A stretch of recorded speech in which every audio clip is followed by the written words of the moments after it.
राष्ट्रीय ओबीसी महासंघाचे अध्यक्ष डॉक्टर बबनराव तायवाडे आपल्यासोबत आहेत. तायवाडेजी, राष्ट्रीय ओबीसी महासंघाचा राष्ट्रीय अधिवेशन पार पडणार आहे. नेमके कोणते प्रमुख ठराव या अधिवेशनामध्ये घेतले जाणार आहेत?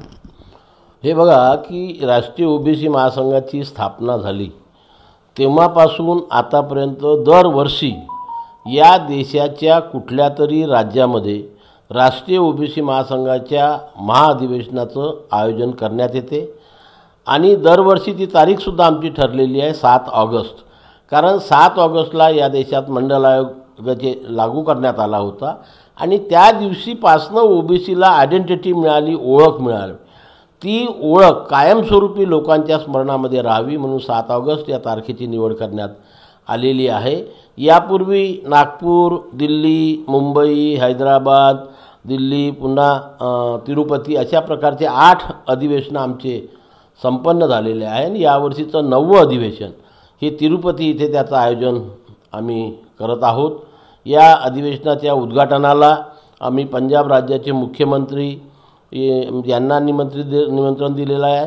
आमचे NCBCचे अध्यक्ष हंसराजी अहिर यांना दिलेला, देवेंद्रजी फडणवीस, एकनाथरावजी शिंदे, प्रतापरावजी जाधव केंद्रीय मंत्री, रक्षाताई खडसे, आणखी विविध खासदार आमदार. आपल्या महाराष्ट्रातला जर आपण विचार केला तर माननीय नानाभाऊ पटोले प्रदेशाध्यक्ष काँग्रेस, चंद्रशेखरसिंह बावनकुळे प्रदेशाध्यक्ष भाजप, विजूभाऊ वडेट्टीवार विरोधी पक्षनेते, खासदार ND किरसान, खासदार प्रतिभाताई धानोरकर, बर्वे, पडोळे, त्याच्यानंतर अमर काळे, संजय देशमुख, सर्वच खासदारांनी आणि आमदारामध्ये प्रामुख्याने डॉक्टर परिणय फुके, अभिजित वंजारी, सुधाकरराव अडबले या सर्व लोकांना आम्ही या अधिवेशनाला आमंत्रित केलेलं आहे. महाराष्ट्र, पंजाब आणि तेलंगणा या 3 राज्यातील प्रमुख खासदार आमदार या अधिवेशनाला हजेरी लावणार आहेत.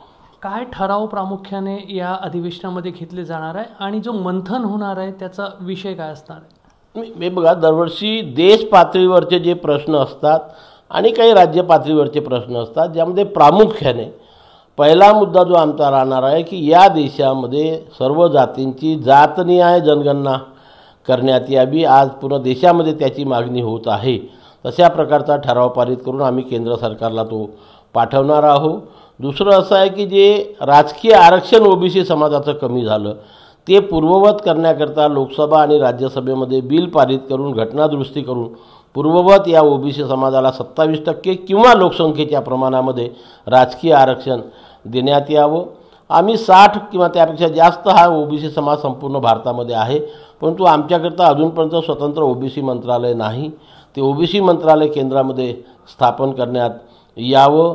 कुठल्याही परिस्थितीमध्ये मराठा समाजाला ओबीसीतून आरक्षण देता कामा नये. सरसकट कुणब्यांची प्रमाणपत्र देता कामा नये. महात्मा फुले आणि सावित्रीबाई फुलेंना भारतरत्न प्रदान करण्यात यावा.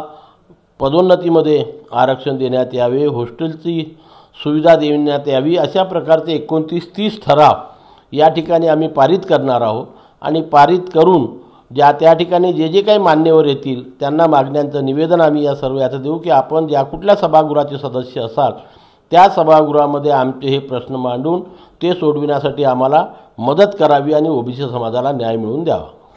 सर्वच राजकीय पक्षाच्या प्रमुख नेत्यांना त्या ठिकाणी बोलवलं जात आहे. महाराष्ट्रातील सर्व प्रमुख नेत्यांना बोलवलं जात आहे आणि महाराष्ट्राच्या विद्यमान परिस्थितीशी संबंधित अत्यंत महत्त्वाचा ठराव की मराठा समाजाची जी आरक्षणाची मागणी ती जरी पूर्ण करता आली असं सरकारला दुसऱ्या पद्धतीने पूर्ण करता येऊ शकत असेल तर त्यांनी करावी, मात्र ओबीसीमधून त्यांना आरक्षण देण्यात येऊ नये हे या ठरावावर सगळ्या राजकीय पक्षांच्या उपस्थितीमध्ये नेत्यांच्या उपस्थितीमध्ये करण्याचा प्रयत्न राहील. त्यांनी यावर काम करावं असा प्रयत्न राहील. नक्कीच. हे बघा की राष्ट्रीय ओबीसी महासंघाची सुरुवातीपासून भूमिका राहिलेली आहे, जी काल पण होती, आज पण आहे, उद्या पण राहणार आहे की कुठल्याही परिस्थितीत मराठा समाजाला ओबीसीतून आरक्षण देता कामा नये आणि सरसकट कुणब्यांची प्रमाणपत्र देता कामा नये. ह्या भूमिका काल पण होती, आज पण आहे, म्हणून याच्यावरचे ठराव आम्ही पारित करणार आहोत. आज संपूर्ण देशामध्ये हे वातावरण सर्वांना माहीत झालेलं आहे आणि म्हणून सर्व पक्षीय नेत्यांच्या समोर हा ठराव पारित करून तो आम्ही केंद्र आणि राज्य सरकारला पाठवणार आहोत. तर राष्ट्रीय ओबीसी महासंघाचा खास अधिवेशन जो आहे 9वा अधिवेशन जो आहे तो येणाऱ्या काही दिवसांमध्ये अमृतसरमध्ये पार पडणार आहे आणि 29 महत्त्वाचे ठराव त्या ठिकाणी घेतले जाणार आहे. मात्र महाराष्ट्राच्या राजकीय सामाजिक जीवनाशी संबंधित सध्या विद्यमान परिस्थितीशी संबंधित अत्यंत महत्त्वाचा ठराव, मराठा समाजाला ओबीसी मधून आरक्षण देण्यात येऊ नये, सरसकट कुणबी प्रमाणपत्र देण्यात येऊ नये, राष्ट्रीय ओबीसी महासंघाची गेल्या अनेक वर्षांची ही मागणी आहे आणि त्या मागणीशी संबंधित आणि विद्यमान परिस्थितीला अनुकूल एक असा ठराव जो आहे तो राष्ट्रीय ओबीसी महासंघ येणाऱ्या काही दिवसांमध्ये आपल्या अधिवेशनामध्ये पारित करणार आहे. कॅमेरामॅन अतुल हिरडे सह रजत वसिष्ठ, एबीपी माझा, नागपूर. एबीपी माझा, उघडा डोळे बघा नीट.